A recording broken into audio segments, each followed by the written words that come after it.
Welcome back. You're still watching VOP this morning. Now, Nigerians were on Thursday morning thrown into darkness after the national grid system collapsed. Wow, yet again. The system is operated by the Transmission Company of Nigeria, TCN, from Oshogbo, Osun State. Some of the nation's distribution companies confirmed that the grid collapsed in the early hours of Thursday as most of their feeders are out. The Enugu Electric Distribution Company plc EEDC in a statement said, and I quote, a total system collapse occurred at 12:40 a.m. on Thursday. Now, due to this development, the distribution company said all its interface TCN stations are out of supply and it will be unable to provide service to customers in Abia, Anambra, Ebonyi, Enugu, and Imo states. The Eco Electric Distribution Company, EKEDC, said, and I quote, kindly be informed that a system collapse occurred today at 6:41 a.m. This has resulted in a total loss of supply across our network. Also, Kano Electric Distribution Company, KEDCO, said, and I quote, we regret to inform you that the current power outage across our network is due to a system collapse from the national grid, which has resulted in our inability to distribute electricity to our esteemed customers. The Abuja Electric Distribution Company also reported that there was also a collapse. Now, the latest collapse is coming weeks after the TCN announced that the country's power grid had maintained uninterrupted stability for over 400 consecutive days. The TCN had in August said the Nigerian power grid has recorded an unparalleled period of stability in the history of power sector, operating without any major disruptions or system collapse for an impressive span of 400 consecutive days and counting. Now, in recent years, the power sector has experienced many broad challenges related to electric policy enforcement, regulatory uncertainty, gas supply transmission system constraints, and major power sector planning shortfalls. And in 2022 alone, the country's national grid collapsed 8 times. Wow, this is a lot to take in. Nick, are you still with us? Yes, I'm still here. So what are your thoughts? What are your first thoughts to this story? Very shameful. Very, very shameful. Anytime I speak about this, my heart bleeds because I worked in the oil industry. I mean, after my graduation, I was retained by my department, so I went to teach.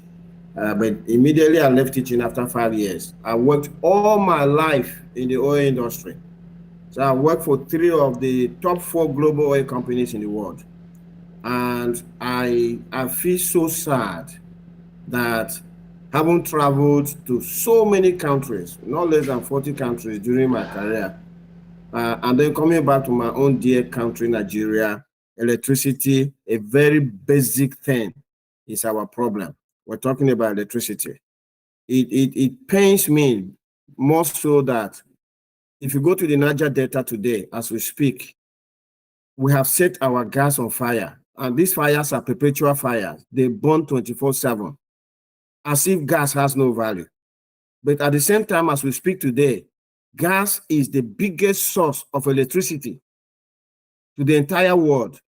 So the commodity that is actually the biggest supplier of electricity in the world, we are setting it on fire in Nigeria while we discuss electricity. It is painful. And the other painful thing is that... Just to chime in here, Nick. Yes. Just to chime in, as it is now, the gas, the government has, there have been bids for those that will take up, the using of the gas. So instead of just flaring it and burning it up, government is trying to do something about it. So I think that one is in the offing now. Go ahead with your line of thought, please. Well, thank you for that. I did see that news, which was, I think it was either 42 or so licenses have been awarded to people to harness the gas that is being flared now. Yes. You see, my problem with Nigeria is that we receive this news and nothing happens. And then we're back to square one again. So I just hope that something can happen this time. But you see, the point here is that successive Nigerian leaders over time have taken their eyes off the ball of electricity. And I wonder why. For the life of me, I don't know why something as simple and glaring like this, our leaders over the past 63 years of our nationhood have not considered it important. Because you see, electricity is the lifeblood of any modern economy. Now, Nick, let me interrupt you a bit now. From 2010 up until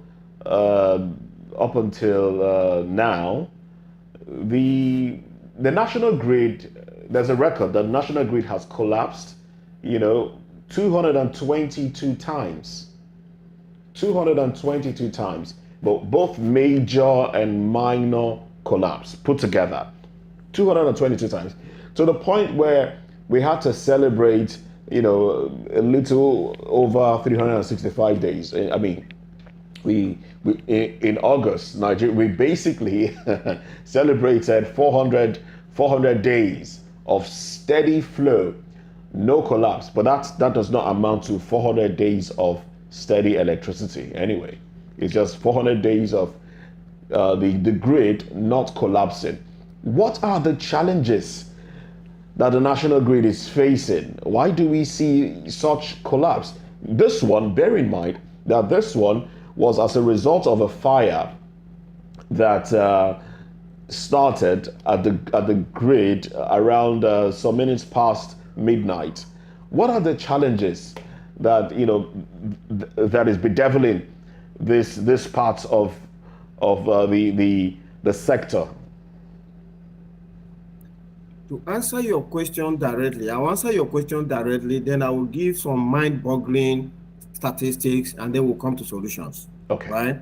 All right. So to answer your question directly, the national grid is having these issues because it's in the hands and control of the government of Nigeria.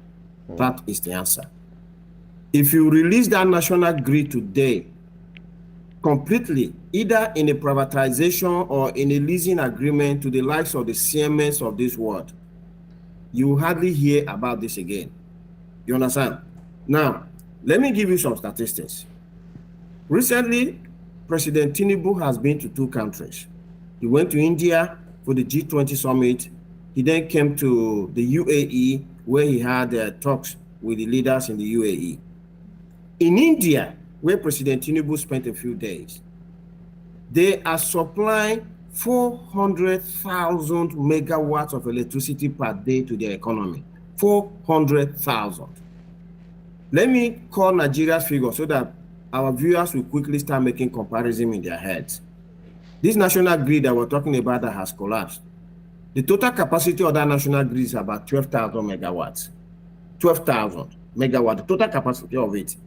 But what we're actually putting inside ranges from anything between 3,000 to 5,000 megawatts. That's what we put into it. You understand? Okay. Yeah? So just compare 5,000 megawatts versus India's 400,000 megawatts. Now, Nigeria is 200 million people. India is 1.4 billion people. So Nigeria's population, India's population is 7 times the population of Nigeria. So if we were to give India electricity based on the supply that we're giving to ourselves, we'll be giving them 21,000 megawatts. That is 3,000 megawatts times 7, 21,000 megawatts. 21,000 megawatts is just 5% of the electricity that President Tinubu and his team, his delegation, enjoyed in India. Let us come to UAE, where he now went to next. UAE as a country, where Dubai is one of the Emirates. A lot of people think Dubai is a country of its own, but Dubai is part of the UAE of 7 Emirate councils or 7 Emirates. There are less than 10 million people in UAE as a total. Their electricity supply is close to 30,000 megawatts. So if 10 million people are getting 30,000, That means 100 million people should get 300,000 megawatts, and 200 million people should get 600,000 megawatts. So if we are supplying electricity to Nigeria in the same proportion that UAE is supplying, our electricity should be 600,000 megawatts. I don't know if these numbers are making sense. I'm trying to do too many numbers. I hope I'm not confusing our viewers. Go ahead. You understand? Yes. Now 600,000, but what is Nigeria doing? Nigeria is doing 3,000. Then when we do 4,000, it's as if, Then by the time we get to 5,000, we are in euphoria, we are jubilating, we are so happy. But let me tell you one thing. At 3,000, 4,000, 5,000, there is nothing that can be done to the Nigerian economy that is going to grow. If President Tinubu happens to be watching us, or his handlers are watching us, or the ministers in Nigeria, whether of power, of finance, of the economy, of whatever, are watching us, all those efforts of the 45 ministers in Nigeria today are going to come to naught if our electricity remains at 3,000 to 5,000 megawatts. You can take that to the bank, because you see, electricity is the life wire to any economy. You see my body now. If you look at me now, and they are not supplying me enough blood, immediately you see me, you will know that there's something wrong with me. There is no doctor in the world that can heal me without blood in my system. And if we don't give electricity, which is the blood of an economy, to the Nigeria's economy, we can bring the Okonjo-Iwealas, we can bring the angels from heaven. There's no way they are going to do this, our economy, anything positive. I want everybody to know this today. With the figures you have given now, how is it then that Nigeria is still able to sell electricity to places like Niger Republic, seeing that what we are producing is not even enough to go around the population of Nigeria? What we are producing at 3,000 to 5,000 megawatts is electricity that some industrial parks get.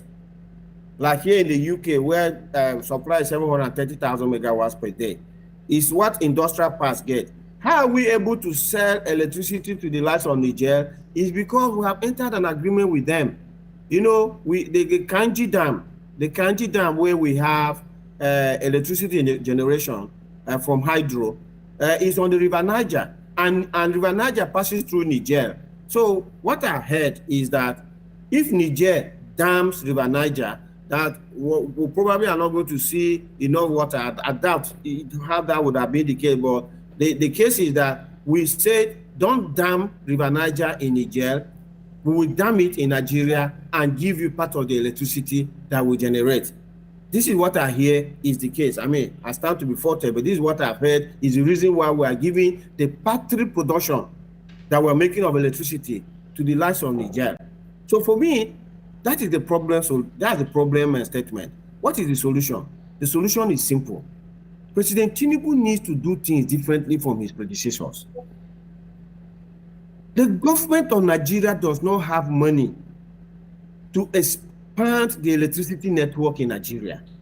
The electricity network in Nigeria is divided into 3 different sectors. In this sector, the first one is generation, which has been majorly privatized, and it has been privatized to serious business-minded people like the Tony Elumelus and the Otedolas of this world.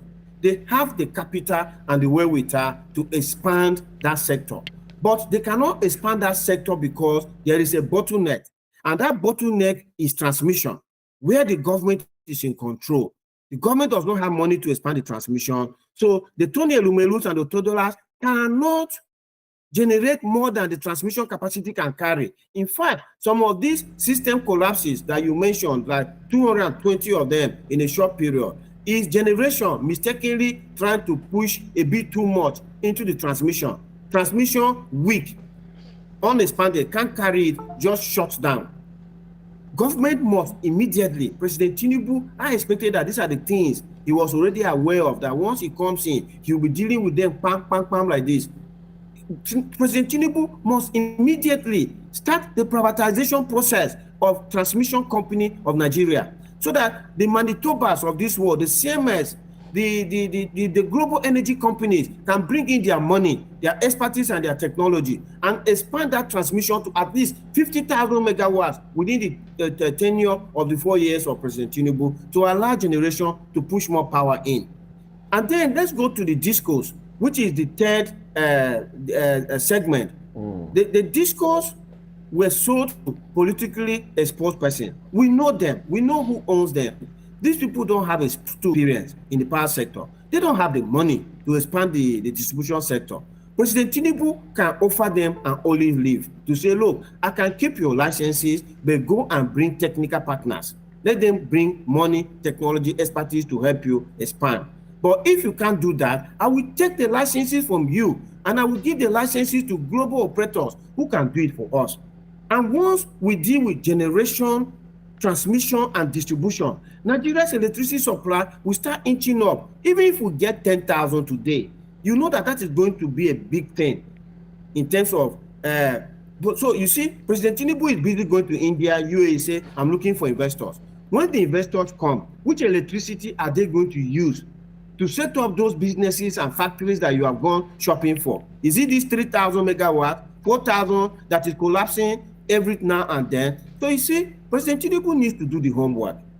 Electricity, without it, there's no way anything can happen. Does he have this understanding? If yes, then he should do something very urgently about this.